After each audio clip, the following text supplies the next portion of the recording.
Would you identify yourself as relatively confident about your retirement prospects? If you do, it turns out you're not all that alone. However, a lot of retirees also tell us that once they reach retirement, that confidence takes a huge nosedive. And oddly, the industry that should be steering people away from this problem may very well be its root cause.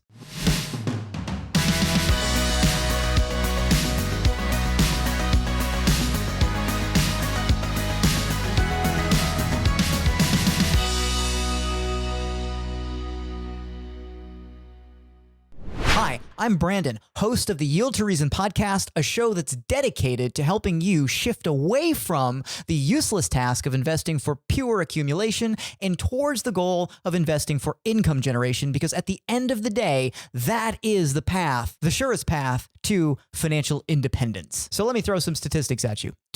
A full two-thirds of Americans say that when it comes to retirement, they got this. But the same group of Americans, 87% of them, when asked, how are you going to go about taking your retirement assets and turning it into retirement income, say, I don't know. Why? Why does this exist? This seems incredibly incongruent. How on earth can these people be so confident about their ability to successfully live in retirement and yet not have any idea how they're going to accomplish the simplest task that is going to be crucial for their overall retirement solvency? Well, I have some opinions that have been formed over the past 20 years of working in the retirement planning industry. And the good news about my opinions is they're backed by a relatively strong amount of data that corroborates my theories. One of my leading thoughts on all this has been the fact that the financial services industry, the investment industry, the financial media industry has all sought to give people, average everyday Americans, tools to guide behavior in the direction of financial success. This advice generally looks like save 20% of your income or max out your 401k. It's pretty vague. 20% of your income saved is certainly an identifiable goal. But max out your 401k is one of those things that never has a whole lot of clarity behind it. Are we talking max out your employer benefit, max out the deferral amount that an employee can contribute, currently $23,000 to your 401k? We don't really know because no one ever really tells us. But I think most people have an idea of what max out their 401k means to them. And so long as they're actually doing this, they're pretty happy. Or if an individual is saving, let's say 20% of their income in a 401k, IRA, or whatever other investment choices they choose for retirement, they often find themselves complacent and believe that this is it. Once we have achieved this sort of savings goal, we don't really have much else to worry about. In fact, I'll share a little story with you about a conversation I had in my much, much younger years with a gentleman who was telling me about his daughter who had recently graduated from college, started her first job, and to his great delight, already started contributing to her 401k. He declared that she was going to be just fine because she was starting out on the right foot.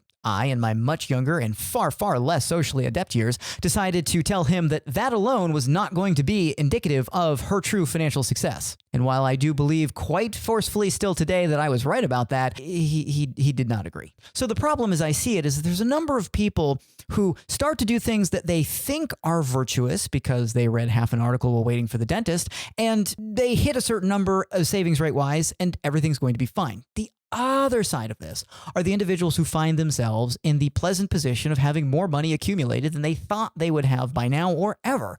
We've had a pretty great run in the stock market over the past several years, and it has resulted in many people obtaining balances in their 401ks that are significantly higher than they thought they would have achieved. The number of 401k millionaires is certainly on the rise and helping a lot of people feel really good about themselves. But nice round numbers that we assign arbitrary significance to do not necessarily indicate financial success in retirement. In addition to all of this, there is a pretty significant knowledge gap among Americans when it comes to various financial tools and assets and what they actually do for individuals in retirement. A stunning number of Americans believe that target date funds create automatic guaranteed income. Point of clarification, they do not. And over the years, I've collected a whole host of commentary from average everyday Americans about things that they believe are true about Social Security that I assure you are absolutely false. And sadly, while the data supports this narrative that a lot of Americans are pretty confident about how well retirement will go, the numbers keep getting bleaker when it comes to real retirees and their actual feelings about the security they face in retirement. Research done and published in 2024 by the National Institute on Retirement Security found that 79% of retirees have very high anxiety about their retirement solvency. That's up from 67% in 2020. So what is it? What is it about the circumstances? What is it about the financial planning industry that has led to such a colossal, naughty word Pete Buttigieg recently used? Sidebar, this is not a political channel, nor is this intended to be a political video. I'm merely trying to make light of a bleak situation with some humor. If you take yourself too seriously to laugh at that sort of thing, we can't be friends. But if you stick around, I make you this one promise. I will be an equal opportunity offender for all political ideologies. At the core of the issue, in my eyes, based on experience, I would tell you that the financial industry's adoption and incessant use of the 4% rule is one of the leading causes of the problems retirees face when they get to retirement. The 4% rule, for those who are unaware, basically tells you to take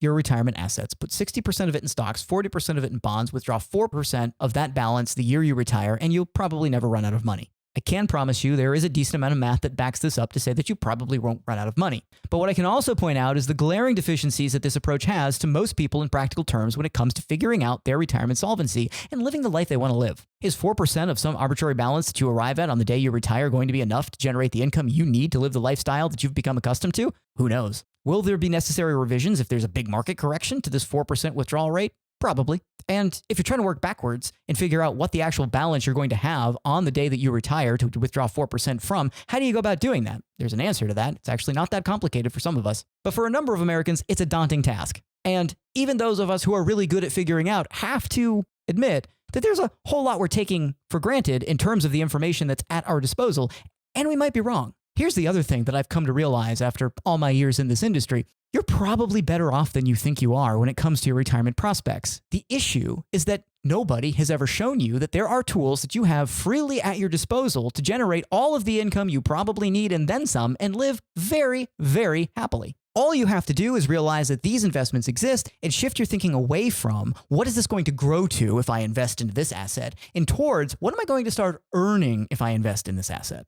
The 4% rule tells you that if you have $1 million, you'll have $40,000 of annual income that you'll be able to generate from your retirement assets. I would like to point out that an income-focused investment strategy that is executed in an average way is very likely to produce more like $80,000 a year in income. That's double the 4% rule and entirely doable and all accomplishable without selling a single security in the process. The other really cool thing about the math in this case is that it works in reverse. So if $40,000 is the amount of income that you need and you're thinking you need $1 million before you can retire, I've got some really good news. Adopt an income-focused investment strategy and you'll find out you only really need $500,000 to retire. $500,000 being less than $1 million means that the goal is much more easily attainable than you first thought. The investment options for an income-focused investor are quite plentiful and easily attainable to average everyday Americans. There's nothing special about any of this stuff, no special relationships you're going to have to get to. We talk about a lot of them in great detail on this channel and on the podcast that I mentioned in the beginning of the video. But here's the one thing that I do want you to take away from today's message.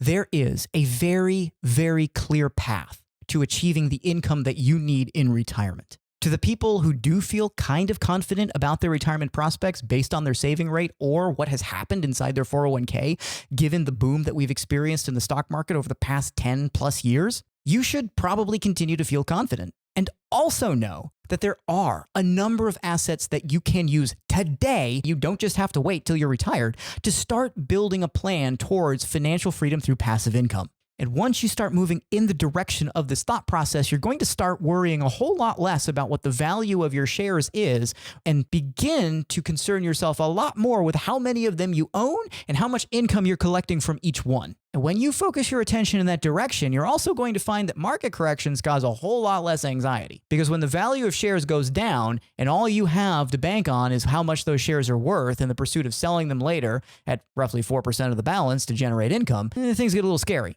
But if instead you're focused on the amount of income that they're producing per unit each month, quarter, year, whatever it is, and the value of them goes down, the funny thing is the income side rarely changes very much. So even though your portfolio may be liquidatable at a lower value today than it was last month, the amount of income that you generate from it is basically the same. And because the price of all the shares that you own has gone down, you have an opportunity to buy more of them and get even more income. This is a rock solid strategy that I've employed for myself, as well as friends and family, and advised other people to do throughout my almost 20 years in the industry. And while it may be the first time you may be hearing of it, I assure you this is not some newfangled whiz-bang thing. It's been employed for decades, centuries, in fact, to accomplish the one very important thing everybody wants in retirement, which is income that allows them to live the life they want to live.